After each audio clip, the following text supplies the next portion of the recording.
Salut, c'est Mélo. Aujourd'hui on vous fait une vidéo sur la V8. Donc bon, vous la connaissez certainement déjà, mais bon, on avait envie de faire une vidéo sur une plus petite roue parce qu'en ce moment c'est surtout des grosses roues qui sortent et tout le monde n'a pas forcément envie d'avoir une grosse roue. Donc on revient un petit peu sur celle-là.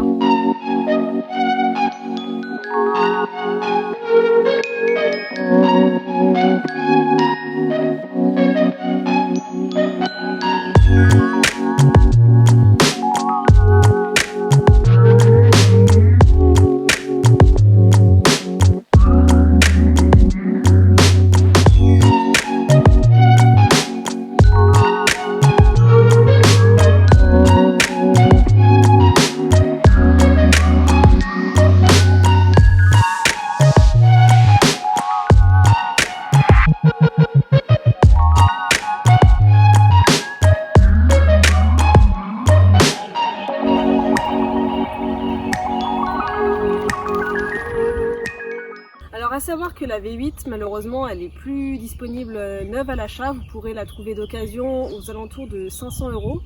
Donc si vous en voulez une neuve, vous pouvez trouver la V8F qui est dans les magasins pour à peu près le double du prix.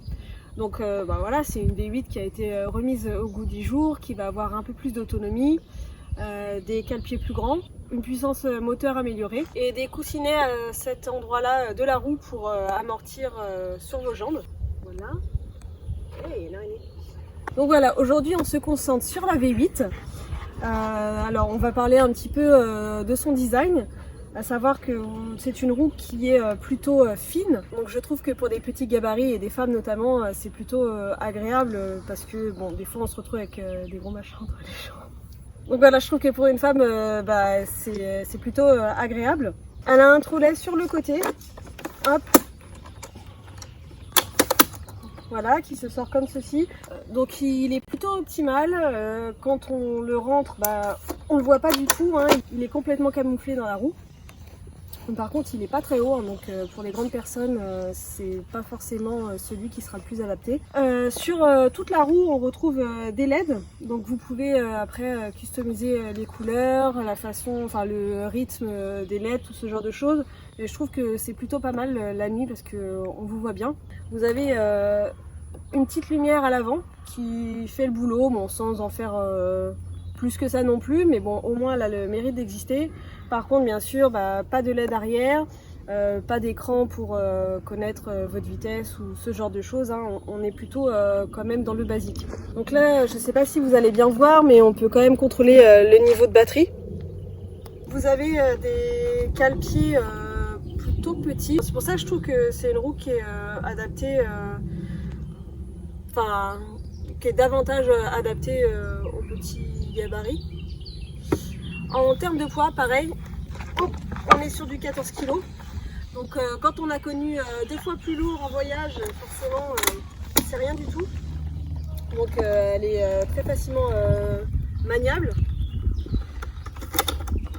Puis voilà, vous pouvez vraiment la porter facilement si jamais vous prenez les transports, si vous habitez au 3e étage sans ascenseur. C'est une roue qui est quand même facile à emporter un peu partout avec vous.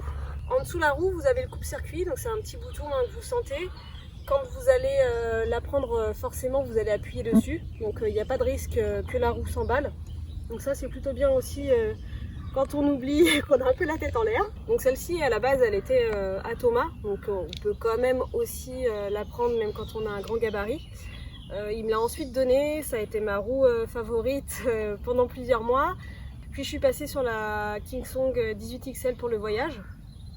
Mais moi j'ai toujours les deux roues, donc j'aime bien alterner quand on fait des petites balades de courte distance ou de la ville. Souvent je privilégie plutôt la V8.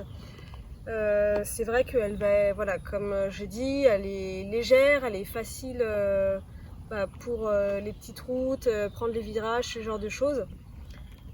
Plus facilement maniable. Quand on va faire les courses, ce genre de choses, elle est plus facilement transportable.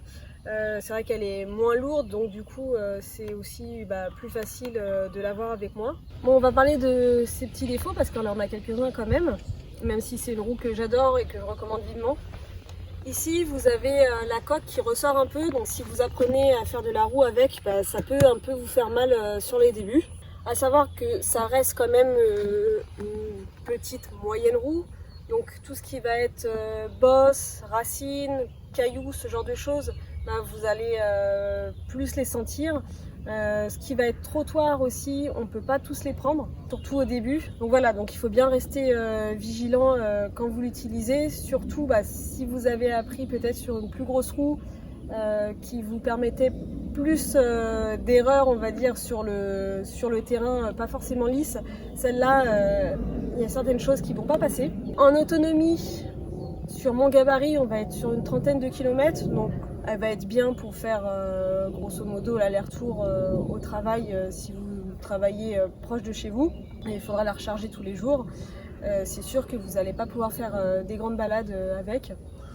Et bon, on a remarqué ça là en la prenant tout à l'heure. Alors c'est vrai qu'on oublie, hein, mais vous avez un petit sifflement. Elle n'est pas 100% silencieuse. Donc voilà, petit bémol, mais vraiment une très bonne roue que je conseille beaucoup, surtout si vous allez faire de la ville, que de la ville. Ça c'est vraiment une roue qui est top top top. Moi je trouve que ce soit pour débuter ou même après sur le long terme, c'est vraiment une très bonne roue. Par exemple la Ninebot E+, c'est vrai que ça va vraiment être soit pour les débuts, soit pour vraiment des petites distances, parce que même en termes de vitesse, je sais pas, hein, je pense qu'on est sur du 22 km/h maximum. Celle-là, de mémoire, je peux monter jusqu'à 28-30 km/h. Bon après, on sent hein, qu'elle dit stop, mais voilà, on est déjà bien. De toute façon, vous n'avez pas le droit d'être à plus de 25 km/h normalement sur les pistes cyclables. Donc voilà, celle-là pour moi, elle est parfaite. Pas de risque d'aller trop vite, de se faire mal. Sur celle-là, on n'a pas de garde-boue. Et du coup, j'avais un peu du mal au début à savoir le sens de la roue. Ça m'est arrivé plusieurs fois de rouler dessus à l'envers sur quelques kilomètres. Donc voilà, petit stickers, l'astuce. Voilà, maintenant si votre but c'est vraiment de passer sur une grosse roue qui va avoir de l'autonomie pour faire de longues distances, celle-ci c'est une bonne transition pour aller sur des plus gros gabarits. Donc voilà, pour un petit gabarit, budget plutôt restreint, de la ville, ça c'est vraiment pour moi une des meilleures roues. Et oui, on peut faire de la roue en jupe.